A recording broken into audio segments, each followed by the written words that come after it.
আসসালামু আলাইকুম। প্রিয় দর্শক, আপনাদের সকলকে আমন্ত্রণ জানাচ্ছি। 18 তারিখের পর আওয়ামী লীগ দেবে মরণ কামড়।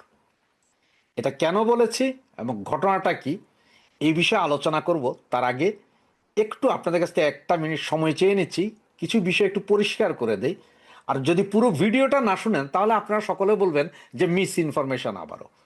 কারণ ইনফরমেশন থাকে, পুরো ভিডিওটা না শুনে এক লাইন শুনেই আপনারা চলে যান এটার কনক্লুশনে যে সব বুঝে ফেলেছেন।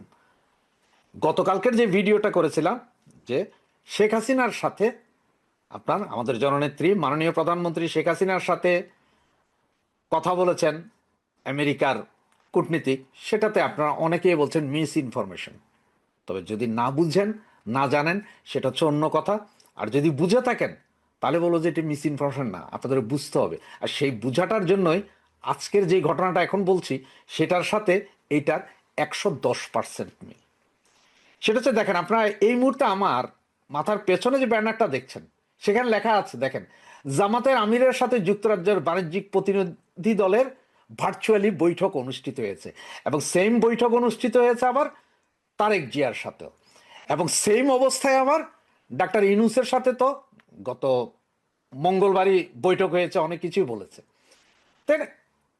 জামাতের যে Facebook page, official Facebook page Shafiqur রহমানের, তার ফেসবুক পেজ থেকেই নেওয়া একটা জিনিস দেখেন।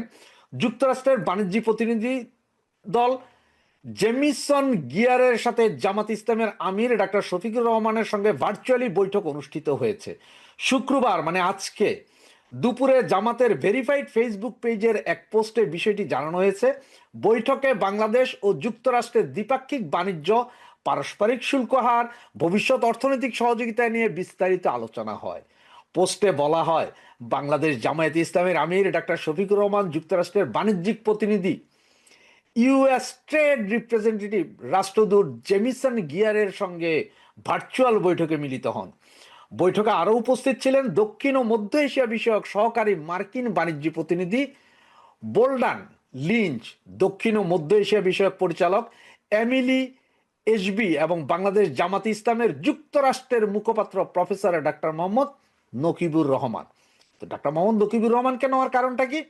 কারণ হচ্ছে যে সম্ভবত, আমি 100% শিওর না, সম্ভবত হয়তো কারণ আমেরিকান ইংলিশ হয়তো আমাদের শফিকুর রহমান সাহেব খুব একটা ভালো বলতে পারেন না, বা হয়তো ভালো বুঝতে পারবেন না, হঠাৎ করে কোথায় কি বলে দেবে, এই জন্য আরেকজন ব্রিটিশ নিয়েছেন যিনি বাঙালি এবং ভাষা ইংলিশ ভাষা বা এটা ভুল কিছু না, এটা কোনো অন্যায় করেননি এই জন্যে।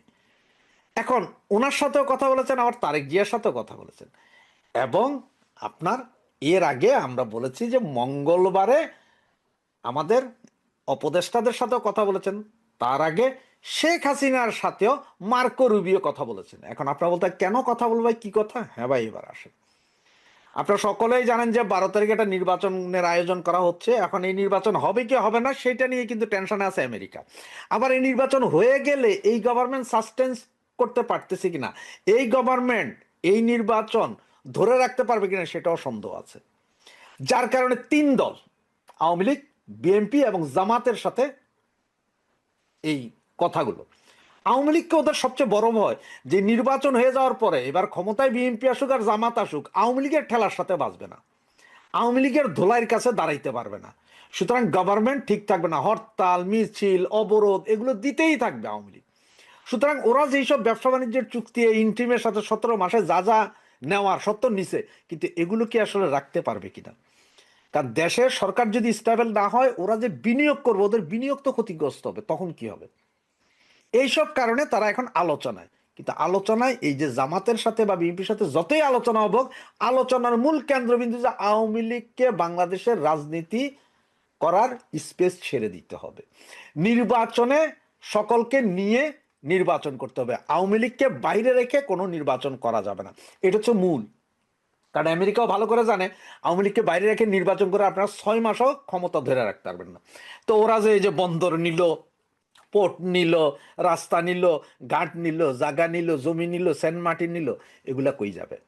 আর শেখ হাসিনার দোষ কি ছিল? শেখ হাসিনার দোষ ছিল একটাই, সেটা হচ্ছে যে উনি সেন্ট মার্টিন দিতে রাজি হন নাই, উনি বন্দর দিতে রাজি হন নাই, উনি কিনছিলেন গরিবের জন্য চাউল, উনি দিছিলেন গরিবরে বৃদ্ধ ভাতা, বয়স্ক ভাতা, পঙ্গু ভাতা, গর্ভবতী ভাতা, মহিলাদের জন্য ভাতা, এইসব ভাতা চালু করছে, মানে ভাত কাপড়ের ব্যবস্থা করছে, যে কারণে এই সরকারের পতন ঘটাইছিল এই আমেরিকা। 2024-এর আগে কিন্তু আমেরিকা একবার ক করছিল, এটা আপনাদের নিশ্চয় সবাই খেয়াল আছে। ওই সময় কি ছিল জানেন? ওই সময় আওয়ামী লীগ সরকারকে বলা হয়েছিল যে আওয়ামী লীগ সরকার এই যে সাগরের ভেতরে যে 12টা জোন, যেখানে গ্যাস, তেল গ্যাস উত্তোলনের যে কাজ, মানে এখানে তেল গ্যাস কি পরিমাণ আছে, উত্তোলন পেলে উত্তোলন কারা করবে, এগুলো নিয়ে একটা আলোচনা ছিল। আমেরিকার খুব ইচ্ছা ছিল যেগুলো সবগুলোর কাজই তারা দায়িত্বে পাবে। আওয়ামী লীগ সরকারও ইলেকশন আছে, সুতরাং ওই সময় কিছুই বলে নাই। যেই না ইলেকশনটা শেষ হলো, আওয়ামী লীগ সরকার 3 মাসের ভেতরে আন্তর্জাতিক দরপত্র দিল। তার মানে আন্তর্জাতিকভাবে দরপত্র যে যারা আছে সকলে আসেন, আমি এক দেশ শুধুমাত্র আমেরিকারে দিব না। কারণ আওয়ামী লীগ সরকার ভালো করেই জানতো এইসব অঞ্চলে দিলেই সেন্ট মার্টিন হারাবে। আর এটাই আমেরিকান গভর্নমেন্টের উপরে লেগে গেছিল বিশাল আতঙ্ক, যে কিরে আন্তর্জাতিক দরপত্র দিলে অন্যান্য ইয়েরা যদি আসে, এই যে আপনার অন্যান্য দেশ যদি আসে, এই দরপত্র তো ওরা টিকবে না, তাহলে তো ওদের সবকিছু হবে না। কারণ ওরা যদি পুরো ব্লকটা যদি ওরা পায়, তাহলে ওইখানে ওদের বিভিন্ন জাহাজ, দরকার সাবমেরিন এনে রাখবো, দরকারে যে 7 ফ্লিট এনে রেখে দিব, কারো কিছু করার নেই, আমরা তো তেল গ্যাস উত্তোলন করছি, দেখছি, খনন কাজ করছি। সুতরাং তখন আওয়ামী লীগ সরকারকে ফেলে দেওয়া ছাড়া তাদের কাছে আর কোনো উপায় ছিল না। কিন্তু ফেলে দেওয়ার পরে এখন ওদের ভয় হচ্ছে যে এই মৌলবাদী সরকার আবার কি করে। যদি মৌলবাদী সরকার আসে মানে হচ্ছে যে এটা তো এখন প্রি প্ল্যান, যে এই মৌলবাদীদেরকে আনবে হচ্ছে যে ইন্ট্রিম, তার কারণটা, এবং ইন্ট্রিম যে ইলেকশন করতে চায় না, বা ইলেকশন যদিও বা কোনোভাবে হয়, তারা আবার এই মৌলবাদীদের যেটা গ্যাঞ্জাম লাগায় রাখবে, তার একটা মূল উপাদান দেখেন।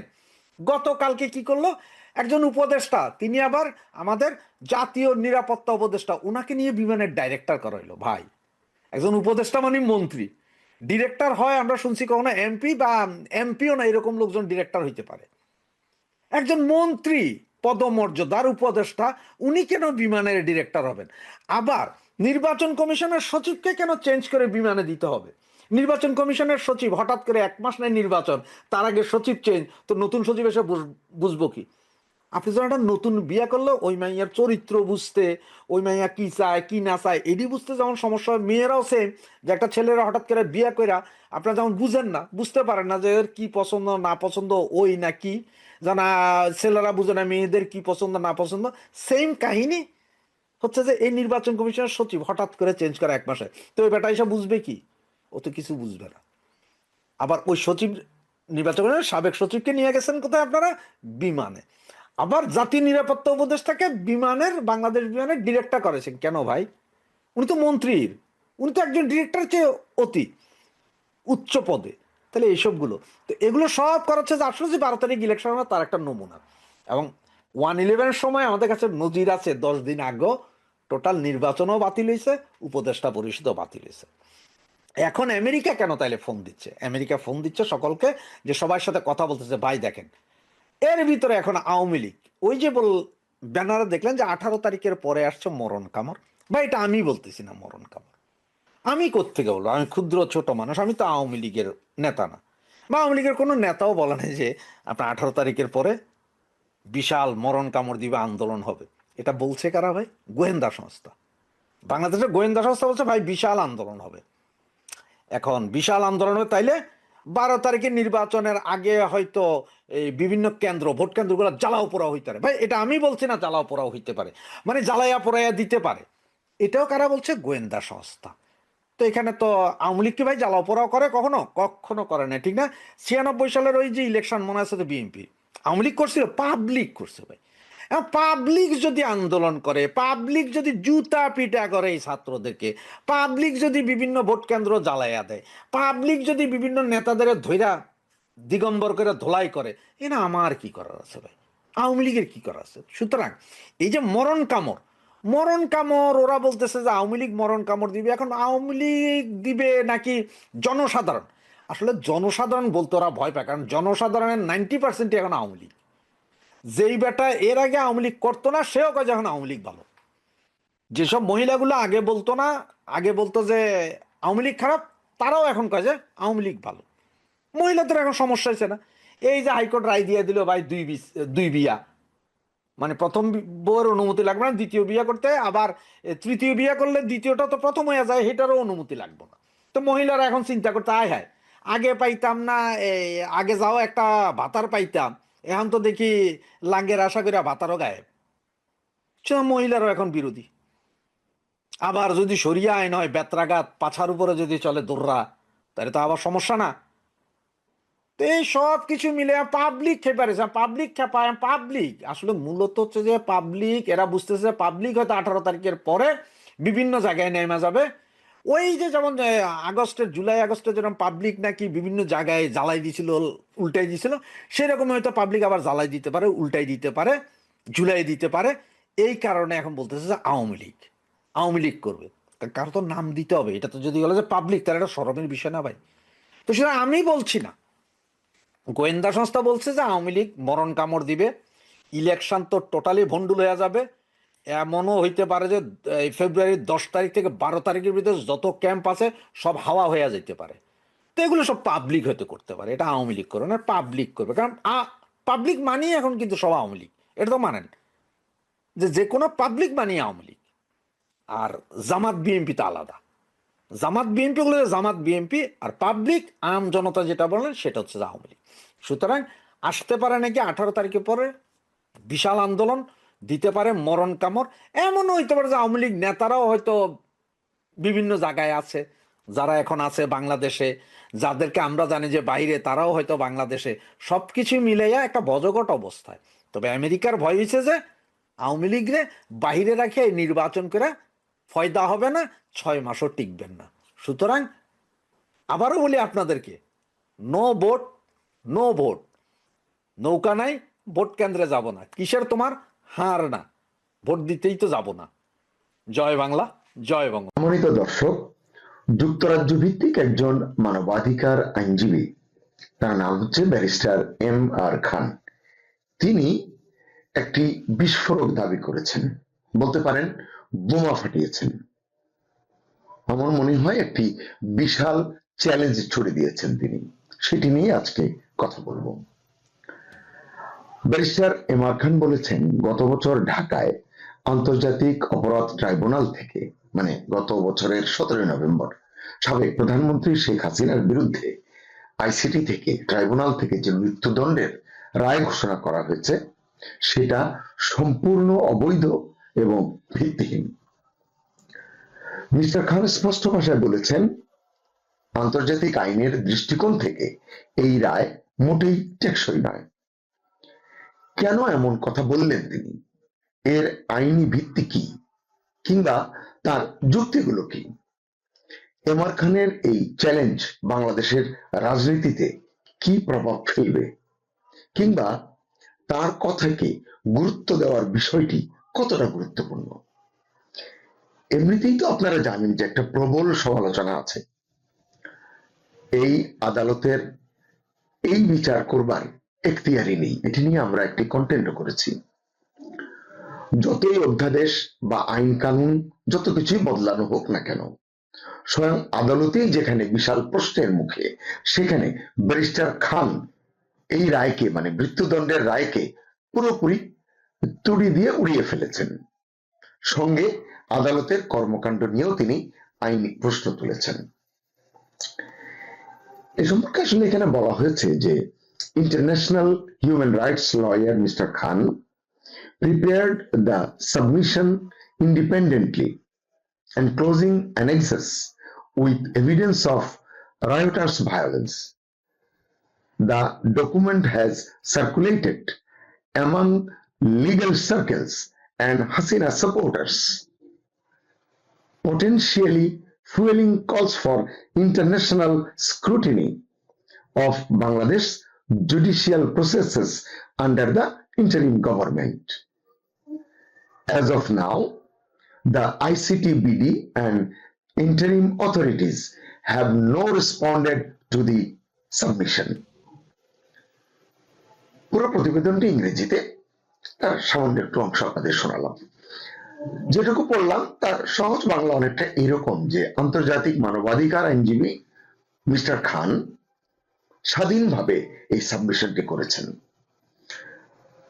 দাঙ্গাবাজদের সহিংসতার প্রমাণ সহ বেশ কিছু সংযুক্তি তিনি এখানে জুড়ে দিয়েছেন। যে ডকুমেন্টটি তিনি হাজির করেছেন সেটা আইনি মহল এবং হাসিনা সমর্থকদের মধ্যে প্রচার করা হয়েছে এবং এটি অন্তর্বর্তী সরকারের অধীনে থাকা বাংলাদেশের বিচারিক প্রক্রিয়া আন্তর্জাতিক তদন্তের আহ্বান উস্কে দিতে পারে, যে ইন্টারন্যাশনাল স্ক্রুটিনির কথা যেটি বলা হয়েছে।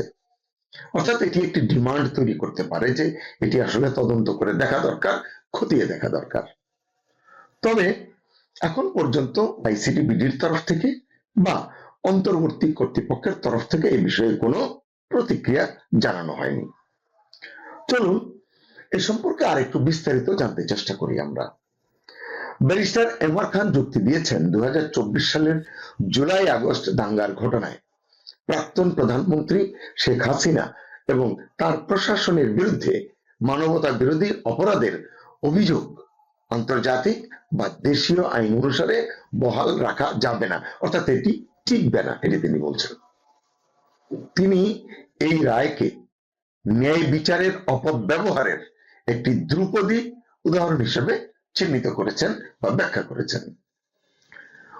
রোম সংবিধি, রোম স্ট্যাটিউট এবং আন্তর্জাতিক ট্রাইব্যুনালের বিভিন্ন নজিরের উপর ভিত্তি করে তিনি এই প্রতিবেদনে যুক্তি দিয়েছেন যে ঘটনাগুলো ঘটেছে বেসামরিক নাগরিকদের উপর একটি পদ্ধতিগত আক্রমণের পরিবর্তে প্রতিক্রিয়াশীল দাঙ্গা নিয়ন্ত্রণ ব্যবস্থা ছিল। অর্থাৎ 2024 জুলাই আগস্টে যেই ঘটনাগুলো ঘটেছিল সেটিকে তিনি বলছেন প্রতিক্রিয়াশীল দাঙ্গা নিয়ন্ত্রণ ব্যবস্থা ছিল সেটি। আপনারা জানেন ইতিমধ্যেই আমাদের দেশে জুলাই আন্দোলন এবং জুলাই সন্ত্রাস বা জুলাই দাঙ্গা এরকম দুটি পৃথক বয়ান কিন্তু সামনে এসেছে। এটা দুই পক্ষ থেকে এসেছে। এখন এই দুই বয়ানের কোন পক্ষে কত শতাংশ সমর্থন বা কোনটি সঠিক সেই বিশ্লেষণ, সেই ব্যাখ্যা করা আমার এই কন্টেন্টের উদ্দেশ্য নয়।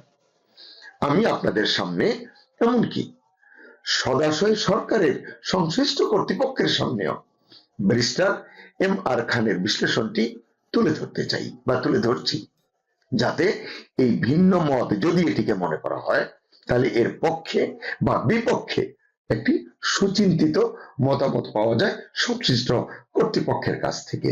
তাহলে এটা নিয়ে যে সন্দেহ সংশয় মানুষের মধ্যে তৈরি হয়েছে বা আরো হতে পারে সেটি ক্ষান্ত হবে, শেষ হবে, বিরতি ঘটবে। এমআর খান জোর দিয়ে বলেছেন 2010 সাল থেকে রোম সংবিধিতে স্বাক্ষরকারী দেশ হিসেবে বাংলাদেশকে অবশ্যই তার অভ্যন্তরীণ আন্তর্জাতিক অপরাধ ট্রাইব্যুনাল আইন আইসিটিএ 1973 অনুচ্ছেদ 7 অধীনে আন্তর্জাতিক মানদণ্ডের সাথে সামঞ্জস্যপূর্ণ করতে হবে। তিনি বলেছেন রোম সংবিধির 7 অনুচ্ছেদের অধীনে মানবতা বিরোধী অপরাধের জন্য প্রয়োজনীয় 4টি ক্রমবর্ধমান উপাদানের রূপরেখা দাখিল করা হয়েছে। মানে তিনি যে প্রতিবেদন করেছেন সেখানে হয়তো তিনি এটি দাখিল করেছেন। এর অন্যতম একটি হচ্ছে আক্রমণ, যা অবশ্যই ব্যাপক বা পদ্ধতিগত হতে হবে, বেসামরিক জনগণের বিরুদ্ধে পরিচালিত এবং রাষ্ট্র বা সাংগঠনিক নীতি অনুসারে। আইনের কথা একটু কাঠখুট্টাই মনে হয় আমার কাছেও। খান যুক্তি দিয়েছেন সরকারের প্রতিক্রিয়া আক্রমণ ছিল না, মানে শেখ হাসিনা সরকারের যে প্রতিক্রিয়া দেখানো হয়েছিল সেটিকে তিনি আক্রমণ বলছেন না, কি বলছেন, বরং সহিংস দাঙ্গার প্রতি প্রতিক্রিয়াশীল প্রতিক্রিয়া ছিল এটি। তিনি বিক্ষোভ সমন্বয়কারী এবং তাদের মিত্রদের স্বীকারোক্তি উদ্ধৃত করেছেন এবং দাঙ্গাবাজদের দ্বারা সংগঠিত নৃশংসতার ছবি সংযুক্ত করেছেন এই প্রতিবেদনের সাথে। এগুলোতে পুলিশ অফিসারদের হত্যার পর যে করা হয়েছে সেই সব ছবি বা বক্তব্য, মেট্রো রেলে আগুন দেওয়া, বিটিভি ভবনের মতো কেপিআই অবকাঠামো ধ্বংস করার কথা স্বীকার করা হয়েছে। এ সম্পর্কে আপনারাও জানেন, আমরাও জানি, গণমাধ্যমে এগুলো উঠে এসেছে। মিস্টার খান বলছেন সংগঠিত কর্মকাণ্ডই স্পষ্টভাবে প্রমাণ করে তথাকথিত বিক্ষোভ আসলে একটি সহিংস দাঙ্গা ছিল, শান্তিপূর্ণ আন্দোলন ছিল না। খান বলেছেন, সংঘর্ষে জড়িত দাঙ্গাবাজ হিসেবে চিহ্নিত ভুক্তভোগীরা আন্তর্জাতিক আইনের অধীনে বেসামরিক হিসেবে যোগ্য নন। জেনেভা কনভেনশনের অতিরিক্ত প্রোটোকল ও এর 51 অনুচ্ছেদ উদ্ধৃত করে তিনি বলেছেন, বেসামরিক ব্যক্তিরা এই প্রোটোকল দ্বারা প্রদত্ত সুরক্ষা ভোগ করবে যদি না এবং যতক্ষণ না তারা সরাসরি সংঘর্ষে অংশ নেয়। প্রতিবেদনে সংঘর্ষগুলোকে স্বতঃস্ফূর্ত এবং বিশৃঙ্খল বলে অভিহিত করা হয়েছে। নিরাপত্তা বাহিনী শৃঙ্খলা ফিরিয়ে আনার জন্য ফৌজদারি কার্যবিধি কোড এবং পুলিশ বিধিমালার মতো দেশীয় আইনের অধীনে কাজ করেছিল, এটি তিনি বলছেন। মিস্টার খান আন্তর্জাতিক নজির এবং আইনশাস্ত্রের উপর ভিত্তি করেও তার বিশ্লেষণ তুলনা করেছেন, হাজির করেছেন। তিনি আন্তর্জাতিক অপরাধ আদালত আইসিসি, প্রাক্তন যুগোস্লাভিয়ার জন্য আন্তর্জাতিক অপরাধ ট্রাইব্যুনাল আইসিটিওয়াই এবং রুয়ান্ডার জন্য আন্তর্জাতিক অপরাধ ট্রাইব্যুনাল আইসিটিআর এই দুটো থেকে মামলা আইনের সাথে তার যুক্তি তুলে ধরেছেন। মানে এই দুটো সংক্রান্ত যে মামলা, সেখান থেকেও আইনের সাথে তার যুক্তিগুলো তিনি তুলে ধরেছেন। তিনি আইসিসির কেনিয়া অনুমোদন সিদ্ধান্ত 2010 উল্লেখ করেছেন। একইভাবে আইসিটিওয়াই এর প্রসিকিউটর বনাম তাদিজ 1999 এবং প্রসিকিউটর বনাম ব্লাস্কিক 2000 সাল উল্লেখ করা হচ্ছে। মামলাগুলো উদ্ধৃত করে দেখিয়েছেন সহিংস কর্মকাণ্ডে জড়িত ব্যক্তিরা বেসামরিক মর্যাদা হারান। জুলাই আগস্টের রোম সংবিধির উপাদানগুলোর বিরুদ্ধে এই ঘটনাগুলোর মূল্যায়ন করে একটি তুলনামূলক সারণীও তিনি অন্তর্ভুক্ত করেছেন এবং স্থির সিদ্ধান্তে উপনীত হয়েছেন যে কোনো উপাদানই পূরণ হয়নি। অর্থাৎ জুলাই আগস্টে যেভাবে এই যে তুলনা করা হয়েছে, কোনো উপাদানই তাতে পূর্ণ হয়নি। তিনি হংকং বিক্ষোভ 2019-2020 এবং মার্কিন নাগরিক জর্জ ফ্লয়েড বিক্ষোভ, জর্জ ফ্লয়েডের কথা আপনাদের মনে আছে, 2020-এর ঘটনা, ওই ঘটনার মতো, ওই বিক্ষোভের মতো বিশ্বব্যাপী আরো যে উদাহরণ আছে, উদাহরণগুলোর দিকেও তিনি ইঙ্গিত করেছেন, যেখানে হতাহতের ঘটনা এবং অতিরিক্ত বল প্রয়োগের অভিযোগ সত্ত্বেও, আপনারা জানেন ফ্লয়েডের ঘটনায় কি পরিমাণ বল প্রয়োগ করা হয়েছিল, হতাহত কেমন হয়েছিল। এই বল প্রয়োগের অভিযোগ সত্ত্বেও কোনো আন্তর্জাতিক সংস্থা এগুলোকে মানবতা বিরোধী অপরাধ হিসাবে শ্রেণীবদ্ধ করেনি, বলছেন ব্যারিস্টার MR খান। খান জোর দিয়ে বলেছেন, দাঙ্গা নিয়ন্ত্রণ এমনকি মারাত্মক হলেও আন্তর্জাতিক ফৌজদারি আইনের পরিবর্তে তা দেশীয় মানবাধিকার আইনের আওতায় পড়ে। এসব যুক্তির আলোকেই তিনি শেখ হাসিনার মৃত্যুদণ্ডের রায়কে অবৈধ, বানোয়াট এবং ভিত্তিহীন হিসেবে চিহ্নিত করেছেন। তিনি বলেছেন, প্রতিষ্ঠিত নজিরের ভিত্তিতে আইসিসির সামনে মামলাটি উত্থাপন করা হলে এটি তাৎক্ষণিকভাবে বাতিল করা হবে বা বাতিল হয়ে যাবে, মানে কোয়াশমেন্ট যেটিকে আমরা বলি। অভ্যন্তরীণ পর্যালোচনার জন্য সম্ভাব্য মানবাধিকার উদ্বেগ স্বীকার করে মিস্টার খান বলেছেন, ঘটনাগুলো অভ্যন্তরীণ সহিংসতা, অস্থিরতা এবং জনতার সহিংসতা কোনো পরিকল্পিত প্রচারণা নয়। মিস্টার খানের এই প্রতিবেদন সাবমিশনের ফলে শেখ হাসিনার বিরুদ্ধে আইসিটিবিডির যে রায়, তা আবারও জাতীয় এবং আন্তর্জাতিক বিতর্কের কেন্দ্রবিন্দু হয়ে উঠবে কিনা এই প্রশ্ন অনেকে তুলছেন বা তুলতে পারেন। কিন্তু এখানে গুরুত্বপূর্ণ একটি প্রশ্ন আমি করতে চাই, তা হলো মিস্টার খান যে যুক্তিগুলো তুলে ধরেছেন, এর আলোকে বা তার দাবির ভিত্তিতে কি আন্তর্জাতিক পর্যায়ে এই রায়কে চ্যালেঞ্জ করা যাবে? যদি করা যায়, সেটা কে করবে? আওয়ামী লীগ কি করবে, কিংবা আওয়ামী লীগের পক্ষে অন্য কেউ, তৃতীয় কোনো পক্ষ? আবার এই বক্তব্য সরকার কিভাবে নিচ্ছে, তারা এই সম্পর্কে কি বলবে? আইসিটিবিডি বা কি পদক্ষেপ নেবে মিস্টার খানের যুক্তিগুলোকে খণ্ডন করবার জন্য? তারা করবে কিনা, তারা এটিকে খণ্ডন করবার মতো উপযুক্ত মনে করবে কিনা, এটি অ্যাবসলিউটলি তাদের এখতিয়ার। তবে আমি মনে করি সরকারের সংশ্লিষ্ট পক্ষ থেকে বিষয়টি নিয়ে যদি একটি মতামত উপস্থাপন করা হয়, তাহলে এই ধরনের অত্যন্ত স্পর্শকাতর, অত্যন্ত সংবেদনশীল বিষয় সহজেই এর কি বলবো, এটি ক্ষান্ত হবে, এটি নিয়ে তর্ক বিতর্ক থামবে। কারণ আমরা আইনের মানুষ নই, আইনত ব্যাখ্যা জানি না। যারা জানেন তারা এটি নিয়ে মুখ খুললে আমার মনে হয় সকলের সংশয় নিরসন হতে পারে। যাই হোক, শেষের দিকে চলে এসেছি।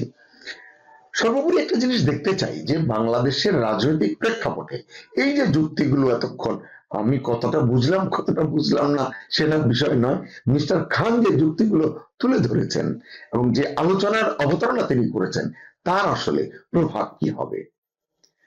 দর্শক, আপনি কি ভাবছেন মিস্টার খানের এই বিস্ফোরক দাবির বিষয়ে? কমেন্টে আপনার মতামত জানাতে অনুরোধ করছি।